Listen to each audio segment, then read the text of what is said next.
Certains sont venus tout de suite après la prière matinale du Ramadan.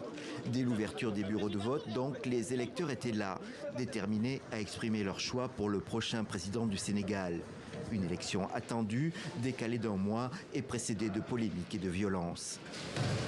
On est à un tournant de notre vie où il fallait vraiment que chaque Sénégalais prenne conscience de son devoir.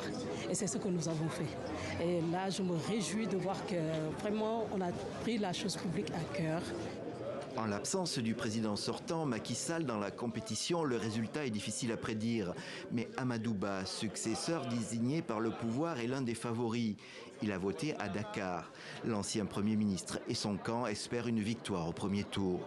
Le moral est très bon. Nous avons fait ce que nous avions à faire, c'est de faire le tour du pays, de présenter le programme, qui est un programme de consolidation, d'approfondissement, d'accélération de tout ce qui a été fait jusqu'à présent.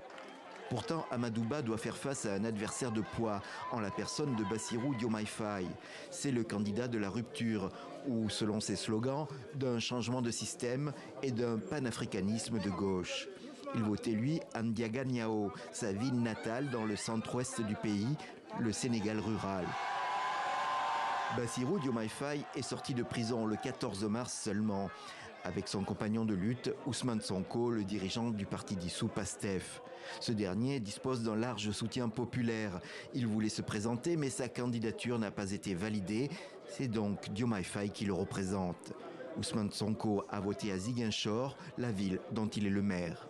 Nous sommes convaincus qu'à l'issue de cette journée, la victoire sera éclatante et que ce soir, Inch'Allah, à 21h, nous aurons les premières tendances qui montreront que le candidat Bassirou Diomaye Faye passe à plus de 50%, à largement plus de 50% du suffrage. Les bureaux de vote sont restés ouverts jusqu'à 18h, temps universel, et le dépouillement a commencé dans la foulée. Des premiers résultats non officiels pourraient être publiés dans la nuit, mais devront être pris avec prudence.